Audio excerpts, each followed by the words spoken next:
Olá, meu querido aluno Deodoriano. Vamos a mais uma aula de geografia, tá? Referente à nossa segunda semana, tá ok? Tá alguns informes para vocês antes de nós começarmos.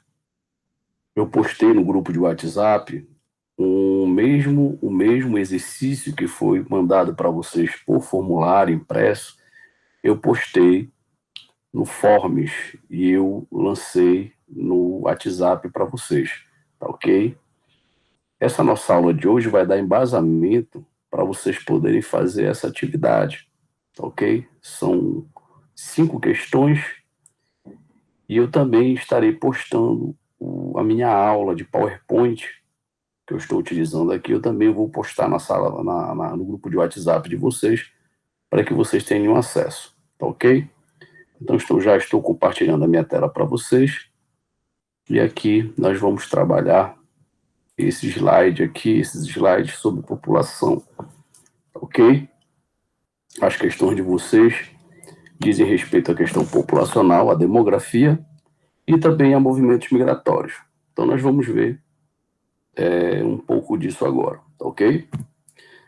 Então, nós vamos ver aqui a demografia, vamos entender um pouco do comportamento demográfico da população mundial, tá? Entendendo um pouco dos conceitos básicos de população, entender um pouco das principais fases de crescimento da população e entender um pouco do comportamento demográfico em alguns países, trabalhando também um pouco da demografia, tá? Nesta imagem, você consegue visualizar aqui, né, que se percebe o que? Uma redução no número de filhos aqui por mulher, tá? Você observa aqui uma mulher grávida ainda, já com vários filhos, né, já esperando um. Aí você já vê na década de 80 uma redução de filhos, né, em 2000 também, só um casal, e em 2020 um filho apenas. Né? Isso aí demonstra a questão da redução da fecundidade. É um conceito que nós vamos trabalhar também, fecundidade, que é o número médio de filhos por mulher, né, na idade de procriar, tá ok? A gente vai ver esse conceito aí. Então, a gente vai ver nessa aula de hoje alguns conceitos demográficos, né, a questão do crescimento demográfico, as fases do crescimento, né, nós vamos ver as principais fases de crescimento demográfico no espaço mundial e as principais teorias demográficas, além de alguns movimentos migratórios, que fazem parte da mobilidade, do movimento de mobilidade da população. Ok? Primeiro, nós vamos ver população absoluta. A população absoluta é o número total de habitantes de um país, né, de uma cidade, de uma região e etc.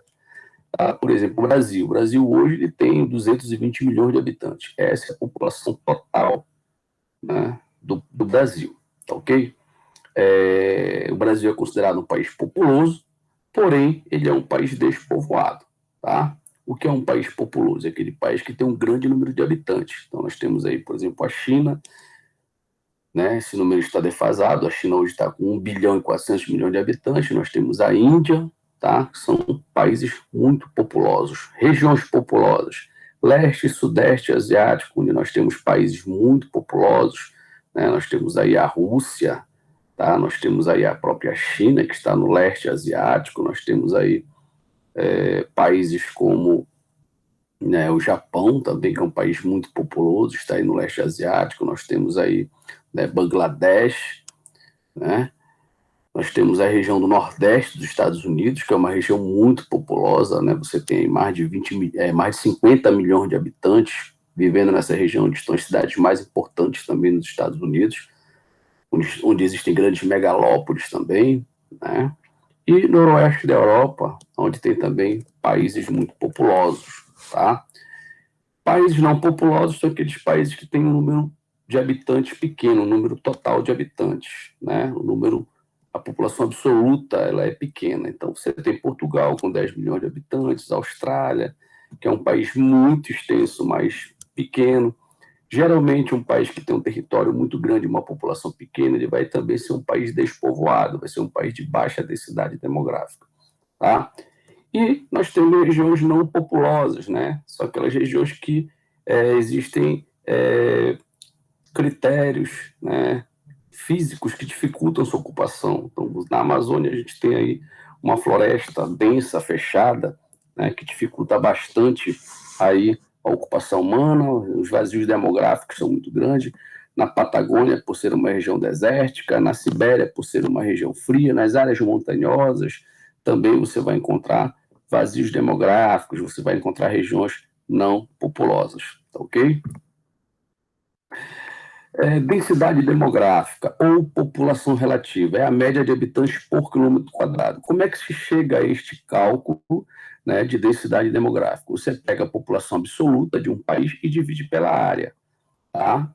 Então, você vai pegar, por exemplo, o Brasil, né, 220 milhões de habitantes, divide pela sua área, que tem 8 milhões, 500 e alguma coisa aí de quilômetros quadrados, você vai ter aí algo em torno de 23, 24 habitantes por quilômetro quadrado.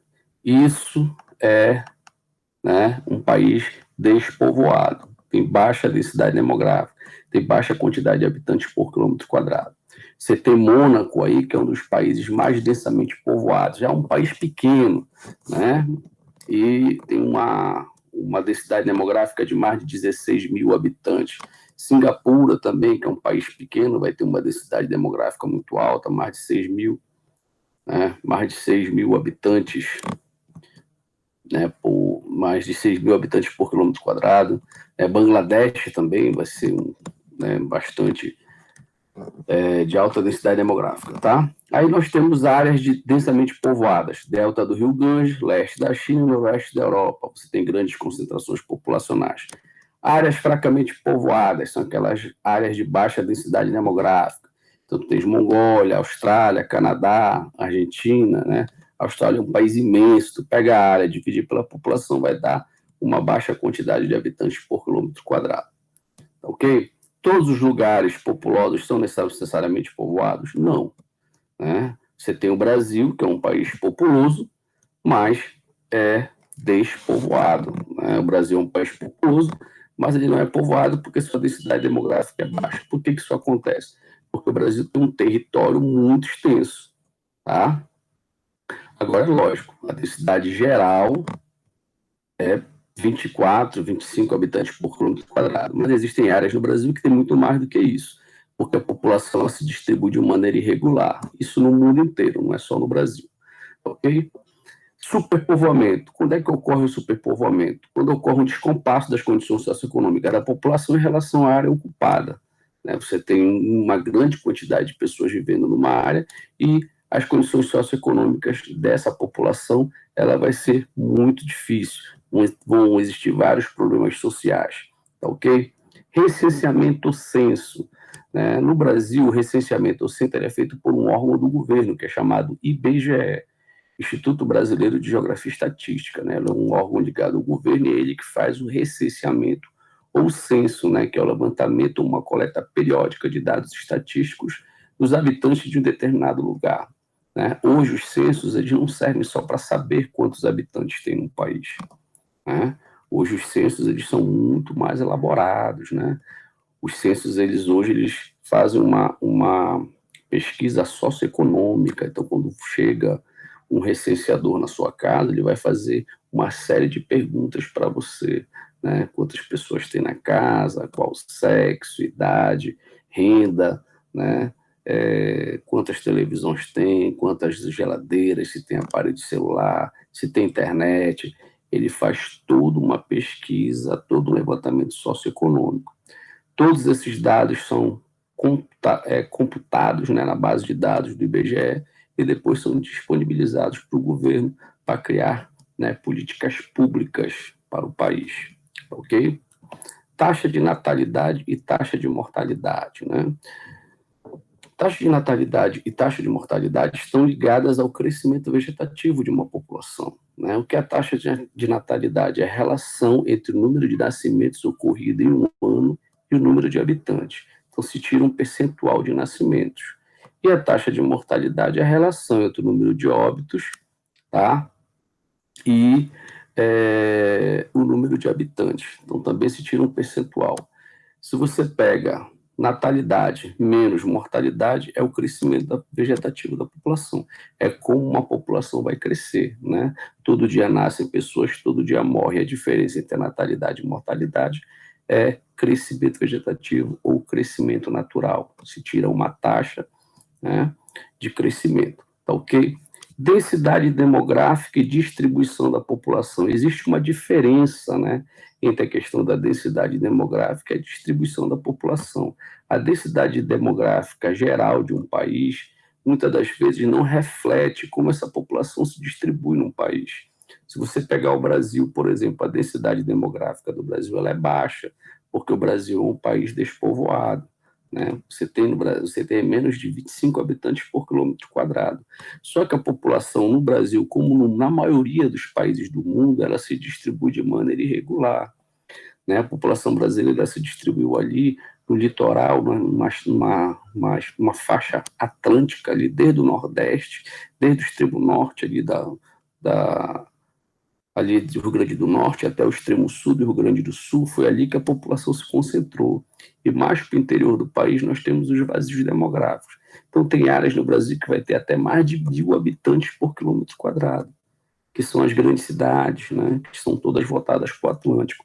E você vai entrando para o Brasil, você vai vendo que a densidade demográfica vai diminuindo.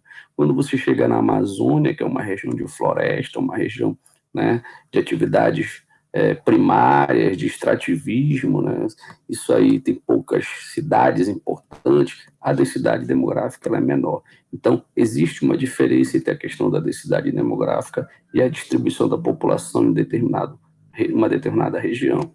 Nem sempre a densidade demográfica geral ela representa a densidade demográfica de todas as áreas de um país, tá ok?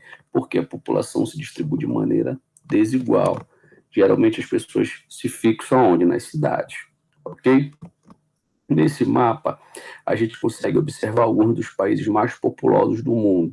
Então, a gente tem China e Índia, que são países que estão acima de 1 bilhão de habitantes, né? Nós temos aqueles países que estão entre 100 e 1 bilhão de habitantes. Aí a gente tem aqui a Rússia, a gente tem os Estados Unidos, a gente tem o Brasil. Muita atenção que essa parte aqui é Estados Unidos também. Você vê que está a mesma cor aqui, né?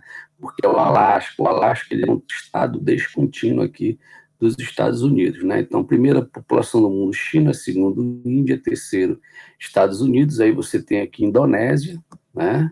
Que é o quarto país mais populoso do mundo, e você tem aqui o Brasil, o quinto país mais populoso do mundo, tá ok?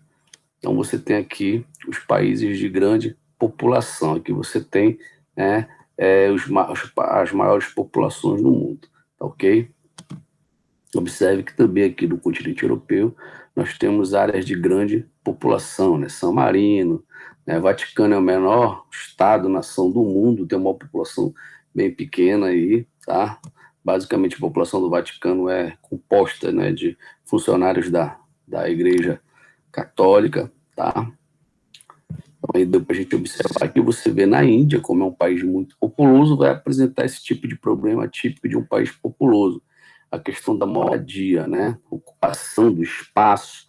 Você observa aí que essa região aí ocupada por imóveis é uma região que, geograficamente falando, é uma região que não é apropriada para um crescimento desordenado assim de moradias. Então isso aí é reflexo do quê? De um crescimento populacional desordenado e sem planejamento urbano.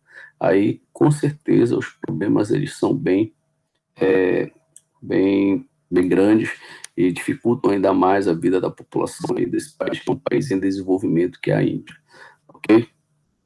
Aí a gente vai trabalhar a questão do crescimento demográfico, né? Entender um pouco como é que se deu esse crescimento ao longo do tempo. Né? Vamos ver a intensidade, o volume e as consequências desse crescimento nos últimos 150 anos, e em particular nos últimos 50 anos, né, que atingiu proporções impressionantes e que hoje, né, a tendência é a maioria dos países do mundo buscar um equilíbrio demográfico, buscar, né, realmente a sua transição demográfica. A gente vai ver que o crescimento ele foi contínuo ao longo do tempo, e esse ritmo ele foi um ritmo de crescimento de 75 milhões por ano, e a partir dos últimos 50 anos esse ritmo ele foi bem maior, né? E a gente vai entender um pouco dessas fases, tá? Desde o surgimento da espécie humana até 1830, a população ela tinha 1 bilhão de pessoas, né? Então levou aí vários séculos para atingir 1 bilhão. E em poucos séculos ela, né, triplicou, quadriplicou, chegando hoje quase à casa dos 8 bilhões de habitantes nessa nave, né, essa nave mãe que a gente chama de planeta Terra. O segundo bilhão ele foi alcançado em 97 anos. Né? De 1830 a 1927, nós temos aí 97 anos. Né? Nós chegamos a 2 bilhões. Né? E 3 bilhões 33 anos depois, de 1927 a 1960, 33 anos, a gente chega a 3 bilhões. Então, observe que foi um espaço muito curto, nós triplicamos a população, né? Triplicou-se a população do planeta. De lá para cá, a população dobrou em menos de 40 anos. Né? Hoje nós temos quase 8 bilhões de habitantes. Né? A população mundial ela deve atingir a marca dos 7 bilhões de habitantes, na verdade já atingiu. Nós estamos hoje quase na casa dos 8 bilhões. Né? Nós estamos com 7 bilhões e 500 mais ou menos, e a previsão é de 8 bilhões em 2025, daqui, né, a 3 anos. Tá? E 10 bilhões até 2083, segundo as projeções da ONU. Aonde essa população vai crescer mais? Nos países mais pobres, principalmente do continente africano e do continente asiático. Aqui a gente observa o crescimento ao longo do tempo. Então dá para observar que, né, um ano depois de Cristo, a gente tem 250 milhões de habitantes, então você vai levar, né, mais de 16 séculos para a população dobrar. Né? Mas aí você já observa que a partir de 1650 a população ela vai dobrando em um curto tempo, em um curto espaço de tempo, de 1 bilhão em 1850 para 2 bilhões, 2,4 bilhões em 1950. Em 1990 já éramos aqui 5,2 bilhões de habitantes. Em 2000, 6,1 bilhões e em 2011, 7 bilhões. Hoje, nós, em 2020, estamos na casa dos 7 bilhões e meio de habitantes, tá? Indo aí para a casa dos 8 bilhões, tá ok? Então, você observa que de 1850 para cá, nós tivemos um crescimento absurdo da população, tá ok? Para a gente entender melhor como se processou esse crescimento e como vai se processar essa estabilização do crescimento demográfico que a gente vê agora mais atualmente, a gente vai entender um pouco do que foi a transição demográfica, né? Para a gente entender essas fases, né? Por que a população já está nessa fase de estagnação em algumas áreas, porque os países desenvolvidos já encontraram essa estagnação, porque é grande número de idosos nos países ricos, a gente vai entender isso aí agora, tá bom? Então, vamos ver as fases de crescimento. Na primeira fase, ou fase do crescimento lento, ela vai começar desde os primórdios da humanidade até o século XVIII, né, 1860 por aí, né, 1780 a 1860. O que vai acontecer nesse período? A natalidade ela vai ser alta, mas a mortalidade também vai ser alta. Ou seja, vai nascer muitas pessoas, mas vai morrer muitas pessoas. Por quê? Porque as pessoas vão morrer de guerra, por guerras, por pandemias, né? A medicina não era tão moderna naquela época, não existiam medicamentos, antibióticos, né, vitaminas e etc., que pudesse prolongar a vida das pessoas. Né? Então, o índice de mortalidade era muito alto. Então, o crescimento demográfico, o crescimento vegetativo era muito baixo nessa época. Né? A expectativa, a esperança de vida era muito baixa. Acredita-se que na Grécia, por exemplo, na Roma Antiga, a média de vida era de apenas 25 anos de idade. Tá? Então, era uma expectativa de vida muito baixa. 25 anos de idade, a pessoa é um adolescente ainda, né? Se a gente for verificar hoje, as pessoas hoje, né, têm uma expectativa de vida muito alta. Né? Hoje, as pessoas que morrem com 60, 65 anos estão morrendo jovens, né, porque a expectativa de vida aumentou bastante. Ok? A segunda fase do crescimento demográfico, ela foi uma fase de crescimento rápido, né? Ela teve alta taxa de natalidade, essa fase foi marcada por altas taxas de natalidade e baixas taxas de mortalidade, né? Então, o que vai acontecer? Vai nascer muitas pessoas e vai morrer pouco. Aí a gente vai ter já a fase, né? Essa fase ela está ocorrendo, né? Hoje, na maioria dos países em desenvolvimento, né? Com alta taxa de natalidade e baixa mortalidade. Os países desenvolvidos, principalmente os países da Europa Ocidental, que são chamados desenvolvidos velhos, desenvolvidos clássicos, né, foram os primeiros a atingir essa fase, né, principalmente no século XIX. Ao passo que nos países desenvolvidos novos, Estados Unidos, Canadá, Rússia, Japão, por exemplo, ele ocorreu na primeira metade do século XX. E os países desenvolvidos eles vão passar ainda a essa fase, né?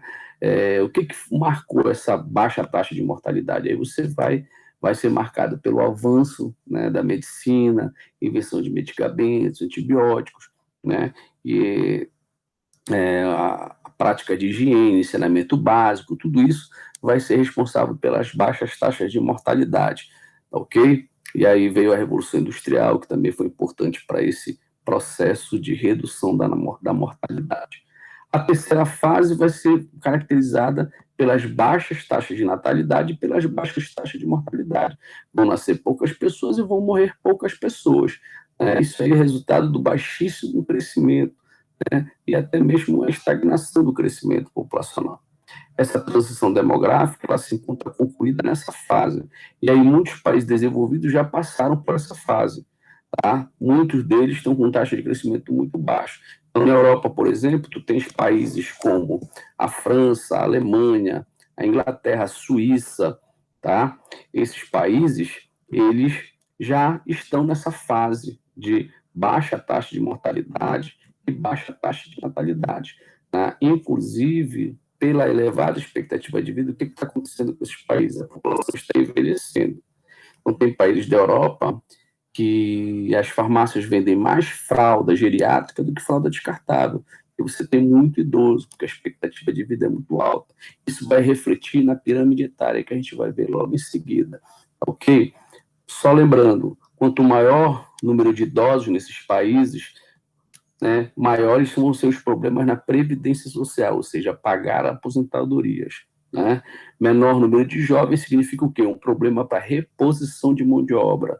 Tá? Esses países vão ter problema para quê? Para conseguir pessoas para trabalhar, para produzir, para pagar impostos, para garantir, inclusive, o pagamento das aposentadorias do grande número de idosos que vai surgir. Tá, ok? Esse esquema ele mostra muito bem a transição demográfica, né? A primeira fase, que foi uma fase, né, de crescimento lento, porque nasciam muitas pessoas, morriam muitas pessoas, então foi um crescimento lento, né?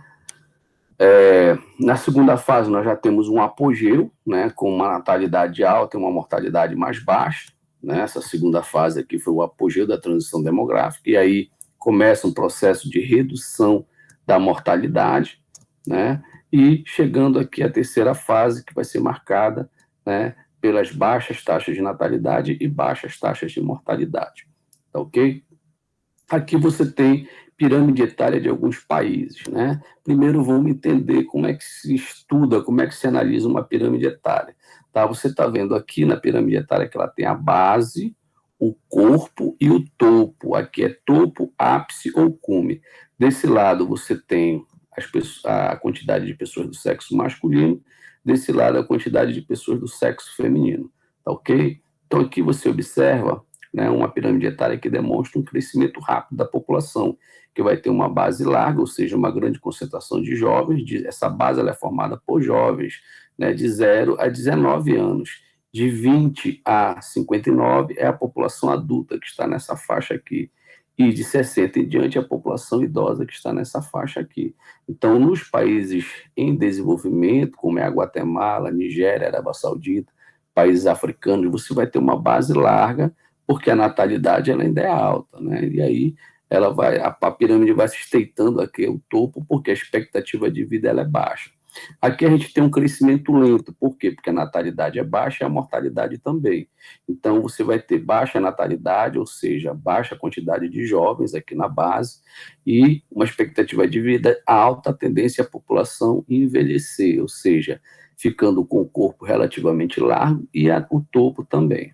Tá? Aqui a gente tem um crescimento quase nulo, ou seja, a população praticamente não cresce, porque a taxa de natalidade é baixa, a mortalidade também. Então, basicamente, você não tem crescimento populacional. Tá? Então, você vai ter, né, baixa quantidade de jovens, baixa quantidade de adultos e idosos. Né? Idosos já vai ter uma quantidade maior, porque a expectativa de vida é alta. né? E aqui um crescimento negativo, onde você vai ter mais adultos e idosos na população, e você não vai ter quase jovens, porque a natalidade é baixa, ok? O que vai, nos países desenvolvidos, por que tem mudado isso, né? Por que a taxa de natalidade ela tem diminuído? Porque a fecundidade, que é o número médio de mulheres, de filhos por mulher, vem diminuindo por vários fatores, né? Fecundidade, pessoal, é o número médio de filhos por mulher em idade de procriar. Na década de 60, as mulheres tinham mais filhos, isso foi diminuindo ao longo das décadas, por vários fatores, né? Dentre esses fatores que vão ser responsáveis pela diminuição da fecundidade, a urbanização, né? As exigências da vida urbana. Hoje, por exemplo, os casais eles não têm muitos filhos, porque inclusive não tem com quem deixar os filhos, né? É difícil conseguir uma babá. Então, porque o pai trabalha, a mãe trabalha, é um ritmo de vida urbano onde as pessoas elas têm que produzir, têm que trabalhar, e aí fica difícil você ter filho, fica difícil você ter uma pessoa para cuidar do filho, né? O aumento da escolarização, né? As mulheres elas, elas com o aumento da escolarização, com a capacitação, elas têm mais acesso a métodos de planejamento familiar, têm mais acesso a uma renda, né?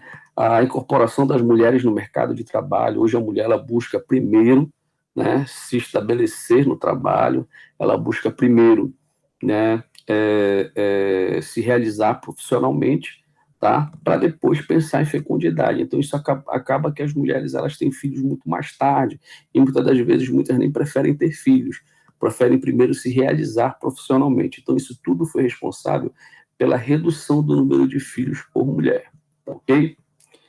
Beleza? Então hoje nós temos aí uma população, né, em muitos países ricos, que é uma população que sofre um processo de estagnação, né? O crescimento é baixo e você tem um envelhecimento muito grande da população. Então é muito comum hoje nos países da Europa, nos países ricos, um grande número de pessoas idosas, né? O topo da pirâmide ele vai ser largo em função disso. Tá? Uma grande quantidade de idosos por causa de uma alta expectativa de vida, né? Uma excelente qualidade de vida, mas isso é um problema. Quanto mais idoso, é mais gasto com aposentadoria. Tá ok? Teorias demográficas, né? A gente falou muito de crescimento populacional e existiram teóricos que fizeram estudos sobre esse crescimento populacional, sobre possíveis consequências desse crescimento populacional. Tá legal? Por volta de 1750, por exemplo, né, na Grã-Bretanha, né, logo que foi a pioneira da Revolução Industrial, né, tinha pouco mais de 5 milhões de habitantes, né, esse processo de crescimento populacional lá foi muito rápido, tá? Foi muito rápido, e em 1940, por exemplo, ela já atingia mais de 10 milhões de habitantes, tá? Meio século depois, passava para a marca dos 20 milhões. Essa tendência ela se generalizou bastante nos países da Europa por causa da primeira fase da Revolução Industrial, tá?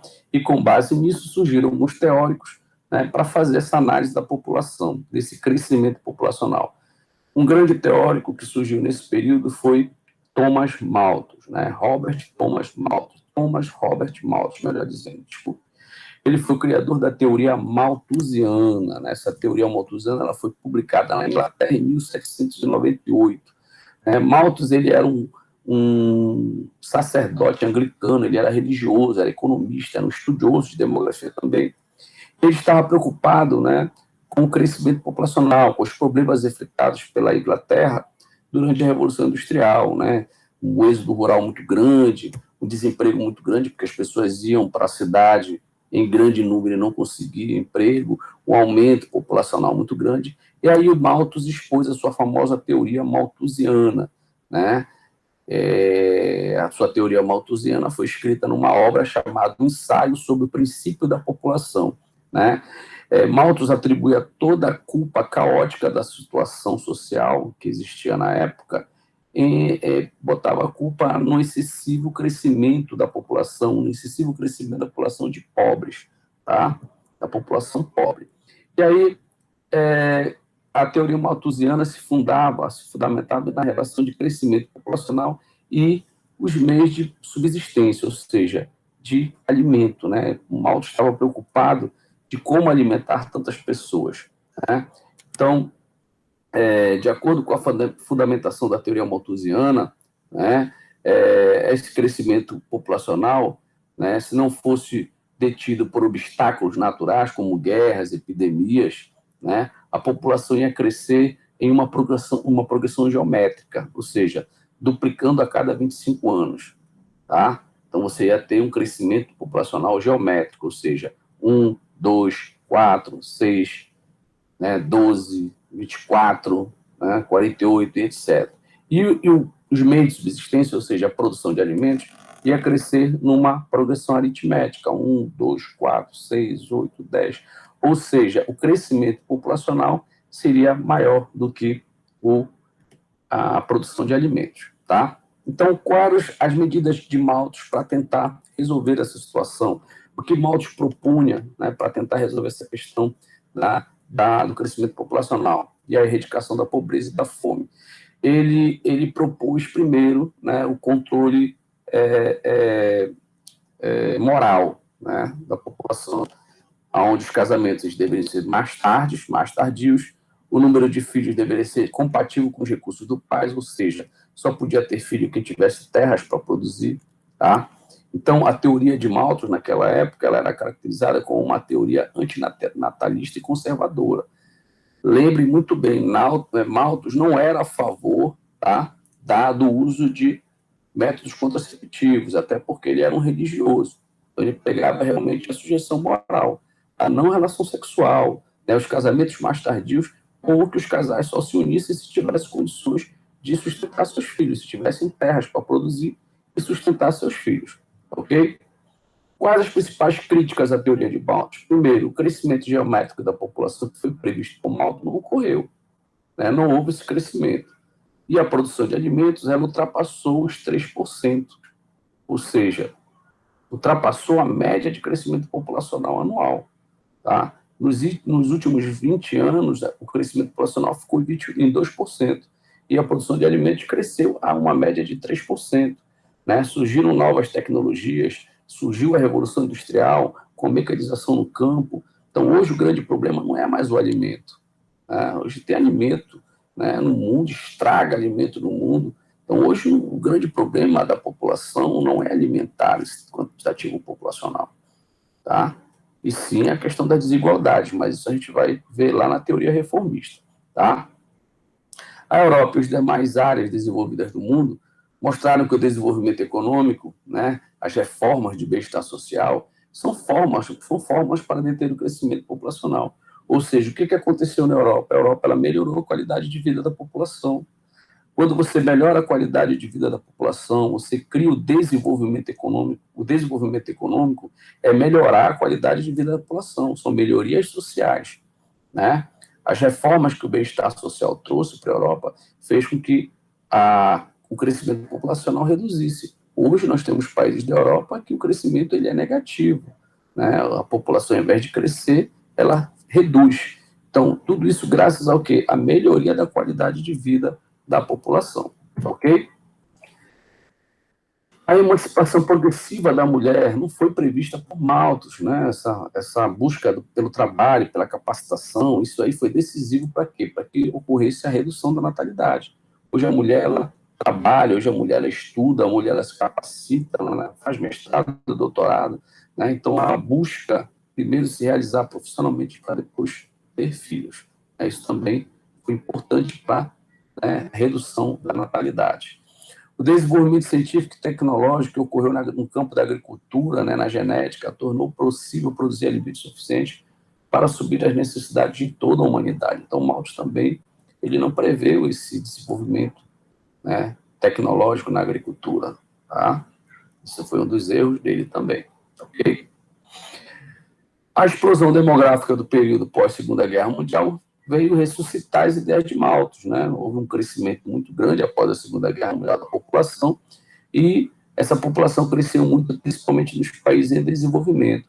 Aí surgiram os neomalthusianos ou alarmistas, né? Que eram adeptos dessa teoria de Malthus. Então, segundo os neomalthusianos, a culpa pela situação de miséria e pobreza dos países subdesenvolvidos era em função do acelerado crescimento populacional.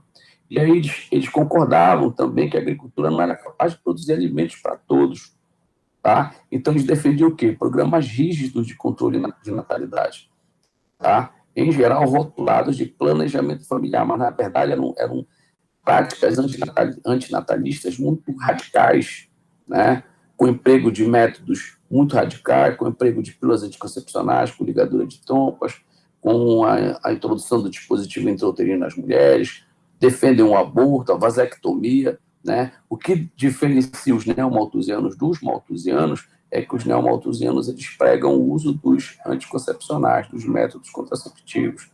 Os neomalthusianos defendiam, por exemplo, a lei do filho único na China, onde os casais só podiam ter um filho. Defendiam também a esterilização em massa de mulheres que ocorreu na Índia. Veja, 2 países de grande população, né? E experimentaram essas práticas neomalthusianas muito radicais. Tá ok? E aí, pessoal, em resposta aos neomalthusianos, foi elaborada a teoria reformista ou marxista.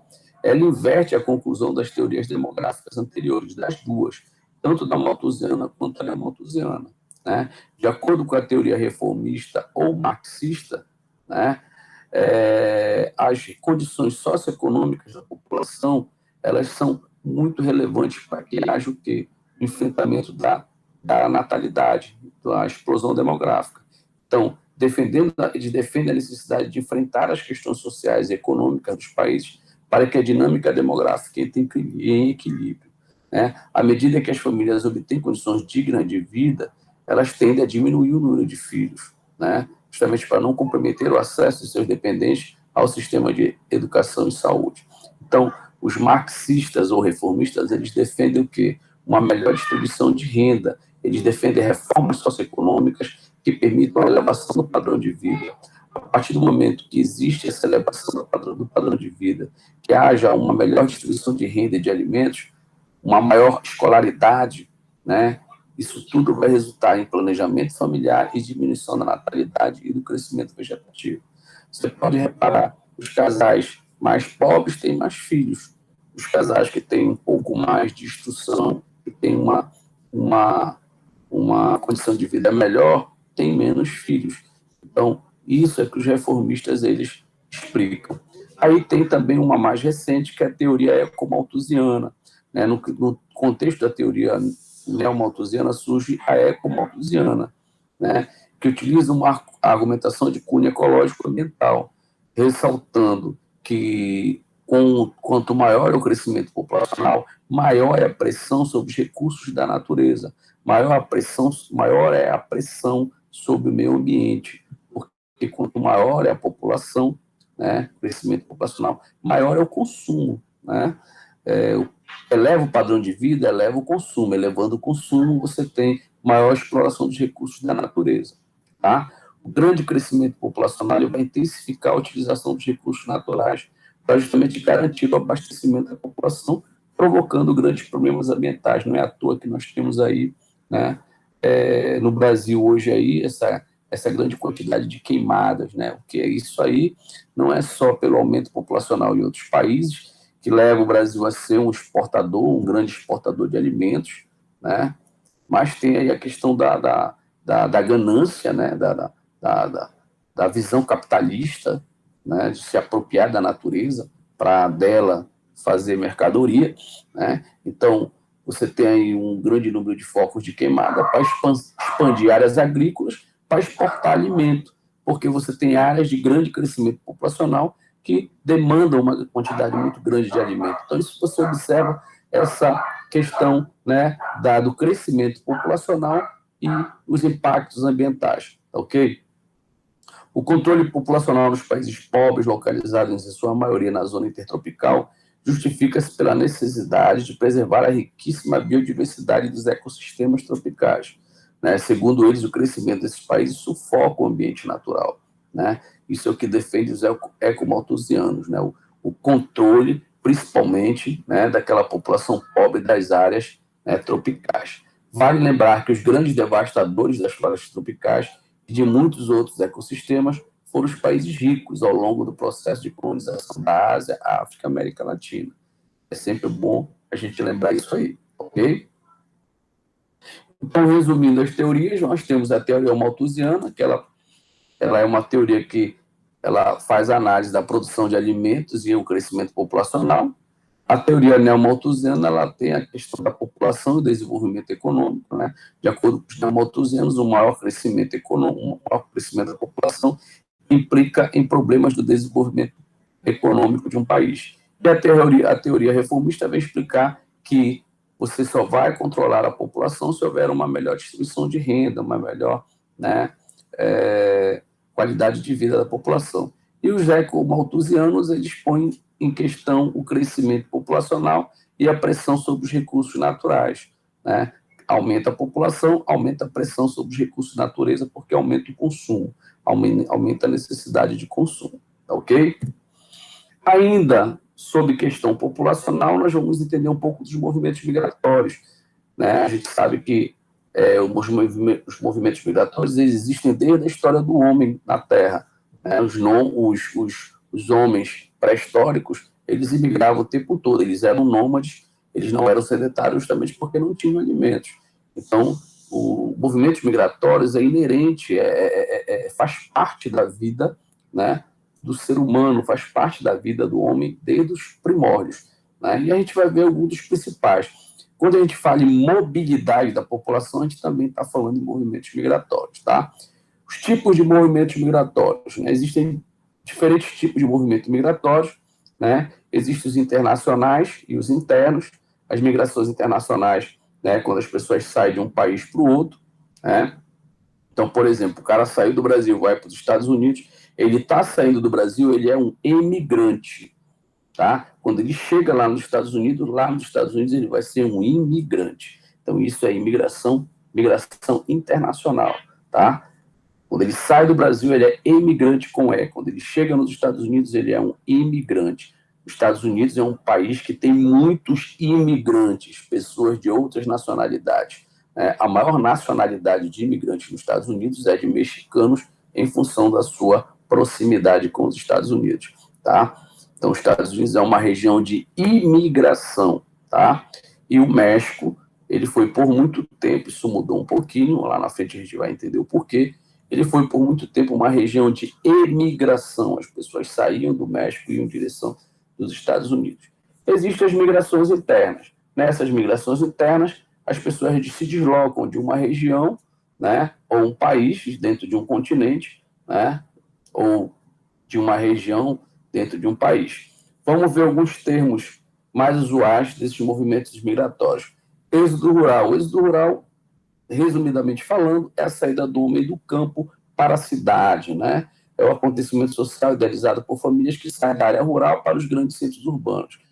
Os objetivos, eles são diversos, são vários, né? Melhoria de vida, né? Busca de trabalho, né? A concentração fundiária no campo, tá? Mecanização, tá? Então, êxodo rural é a saída do homem do campo para a cidade em função desses fatores. Existe também o êxodo rural, êxodo urbano, né? Isso é um fenômeno mais recente. Muitas pessoas fazem esse caminho contrário. Em vez de vir da área rural para a cidade, sai da cidade, do meio urbano e vai para o campo. Muitas das vezes vai por trabalho ou até, né, para garantir uma tranquilidade maior, uma segurança maior. Hoje, viver nas grandes cidades é muito complicado, é caro, é violento, é muita poluição, né? É um dia a dia muito corrido, né? As pessoas adoecem hoje, né, vivendo no ritmo das grandes cidades. Muitas das vezes as pessoas buscam as pequenas cidades, tá? Um dos reflexos dessa grande urbanização, né, no mundo, né, do crescimento desordenado das cidades, é a questão das migrações pendulares, né? Então, a migração pendular, aquele fenômeno, né, é aquele tipo de migração que é realizado diariamente, quando o indivíduo ele sai de um município para o outro, ele vai para estudar, vai para trabalhar, tá? Então, ele sai de um município para o outro, né? Ele migra de um município para outro diariamente. Isso acontece muito com quem mora em Ananindeua, por exemplo, e trabalha em Belém. O cara vem de Ananindeua, vem para Belém trabalhar, no final da tarde ele volta para Ananindeua. ele faz essa migração todo dia, ou quando ele mora em Ananindeua, estuda em Belém. Né? Isso é movimento migratório pendular, isso é resultado do crescimento desordenado das grandes cidades. Né? E aí você tem, né, você tem aí muitos problemas que essas pessoas enfrentam, os trabalhadores, estudantes, que é em função da infraestrutura, que é principalmente de transporte, que é precária, e aí o cara passa muito tempo, né, nos meios de transporte, né, nos engarrafamentos e etc. Ok? Transumância, conhecido no Brasil como termo de invernada, é a migração de rebanho guiada pelos proprietários. Quando em uma área ocorre alagamento, há então a transferência dos animais para locais adequados até que tudo volte ao normal. Mas essa transumância é um movimento migratório, né, temporário, tá? É também realizado, né, por indivíduos, né, que saem de um lugar e migram para um outro, né, por um determinado período. Tá ok? Então, meus queridos, na próxima aula a gente continua, a gente está terminando aqui a nossa aula de hoje. Tá? Essa aula eu irei postar, tá? Essa aula de hoje eu irei postar no YouTube. Vocês podem, né, retomar essa aula depois e fazer a atividade que eu mandei para vocês no grupo de WhatsApp, ok? Que foi uma atividade do Focus, tá? Então, um grande abraço para vocês e até a nossa próxima aula, ok? Até logo, pessoal.